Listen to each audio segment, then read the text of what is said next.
Beautiful, beautiful life. I might just say what you wanna. What's up, y'all? I'm J.Max. Welcome back to my channel. This is J.Max Reax, and today I'm watching an honest video that says Nicki Minaj is no longer interested in making pop music. Let's see what happens. Nicki Minaj recently tweeted and quickly deleted some tweets about her pop music. And there is a lot to uncover here. So basically, a fan was talking about her pop music and mentioned Starships. Nicki responded by saying, "And that's the song I had to do the most damage control for afterwards. Y'all have very selective memory, but trust and believe, Chun not about to let y'all play with her, bet that." She then said, "Just say you mentioned Starships because it was an instant smash hit and go. Stayed in the top 10 for like 20 weeks or something. If you a fan, you know that was experimental for me. Not who I am at my core as an artist. Ill. They watered this down and mind y'all bad." Ooh. Then a fan said they better go check out the mixtape because that's who the Nicki Minaj is. Yes. This is the tweet, she said. In response to Nicki's part, I don't think it's necessarily fair to say that a fan only likes a certain song because it was a hit. Because pop is ingrained into Nicki as a brand, whether she likes it or not. No, it's not. Some people may prefer her more hip-hop oriented stuff. Some may like her super pop stuff. But this is not the first time Nicki has expressed disdain for some of her pop hits. "I wish I never recorded Anaconda," she said, even though she likes the video. "My first ever solo song on Billboard was Your Love. To this day, I like the video, but I hate the song. I could go on and on. I hate Starships," she said. You know, that's her preference. Personally, I still think Your Love bangs. It's a very vibey and charismatic song. I think it perfectly meets pop standards while not being overly gimmicky, like some of her pop tracks have been. I think Anaconda also showcases some of Nicki's more playful qualities that also draw in the conversation of sex. But in the end, I feel the reason why Nicki might have such a distant relationship with her pop music is due to the amount of backlash she got from the hip-hop community for doing it. For people who aren't as exactly acquainted with Nicki Minaj's rise, she was much more of a hip-hop centered act with her mixtapes. Even though some of her songs she did during her mixtape era had pop appeal, it's not exactly the dance pop that she would later come to do. And she once defended her pop music in a 2013 interview saying, "Even when I'm on stage performing my rap songs, it's more organic, it's more authentic." But in the same breath, she says, "But I still grew up loving Cyndi Lauper and Madonna. If I really wanted to right now, I could go back in and make another pop song like Starships to sell. And I'm choosing not to do it. I'm choosing to get back to my essence and just be the core hip hop fan." Now she's in the twilight era of her career, there's not much more to achieve or prove. So it's completely understandable if she wants to return to her mixtape roots, for example, and refine that sound. Her peers such as Drake have come to fully embrace pop and being a pop star, but Nicki still seems to grapple with it every now and then. But ultimately, when discussing her legacy as an artist, I don't really think it matters if she likes her pop songs or not, because inevitably they still define major parts of her career, and also have had a profound influence on a younger generation. I mean, when speaking of pop rap, Nicki's aesthetic and sound during that time definitely conjured up a few imitators. Iggy Azalea, for example, greatly benefited from the tone Nicki set with her pop rap records, and that kind of simultaneous appeal to pop and rap. She is one of Nicki's most direct sons when it comes to her breakout music. Then obviously, more recently you have someone like Doja Cat with some of her music that sounds like, or at least calls upon Nicki's Pink Friday eras, especially the more playful and colorful songs and aesthetics. And she has admittedly borrowed and shouted out some of Nicki's flows from that time period.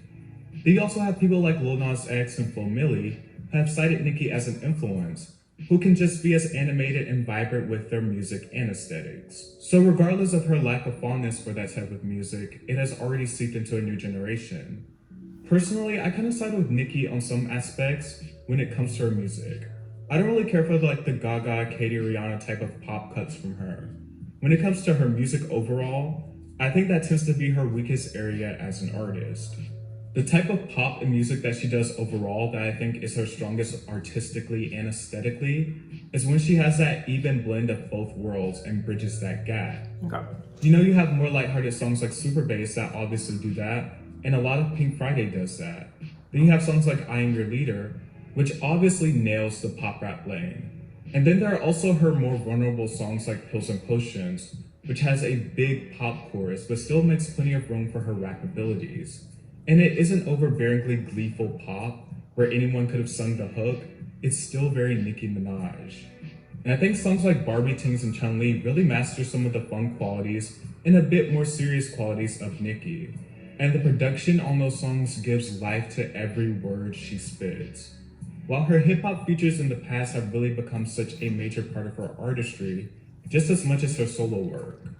Her disliking her own songs and not wanting to cater to pop standards is her just due. But being a pop star or a former pop star is not a bad thing, and she exists in both worlds as a hip-hop and pop star, as much as she's influenced artists who came after her and follow a similar vein. Okay. All right, Mr. Honest.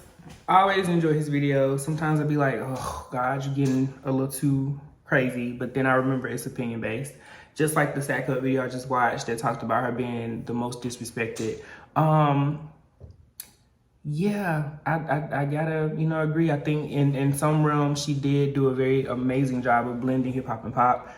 And then other times it stood out. And we know that at this point in our hopefully in our consumerism of music, we know at this point, sometimes artists put out songs that they don't like, especially when it's something far left of what they are core.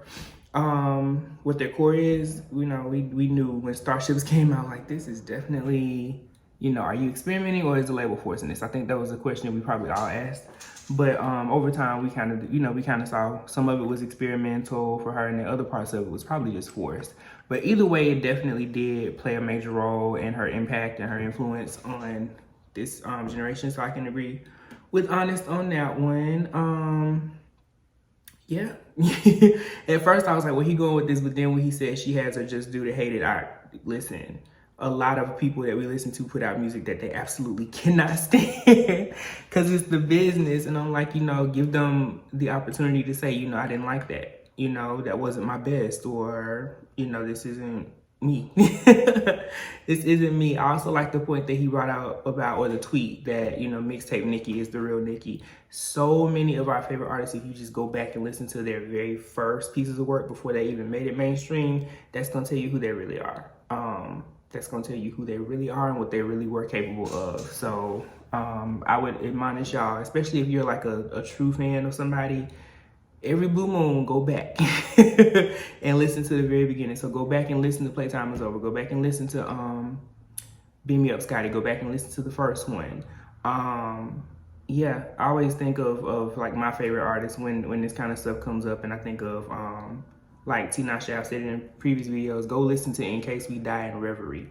You'll see why when she got to stuff like Flame and like Player and stuff like that, she hated those songs. You'll know why. Versus what she's putting out now, Indie. If you listen to Dawn, I've been doing some of her content recently. You go back and listen to some of the Danny Kane stuff versus what she did what she's done by herself. You'll know why she sometimes will say, I didn't love everything we did in Danny Kane. Aubrey has said the same thing, and so many others. But yeah, it happens. Shout out to Honest. This is a good one. Let me know what you thought about this one below. Let me know your thoughts about the whole urban pop, rap versus pop, people fusing genres together thing. I think it's pretty interesting when they're able to do it well. But some people don't like it. So let me know your thoughts about it below. Comment, like, subscribe. Until next time. Peace.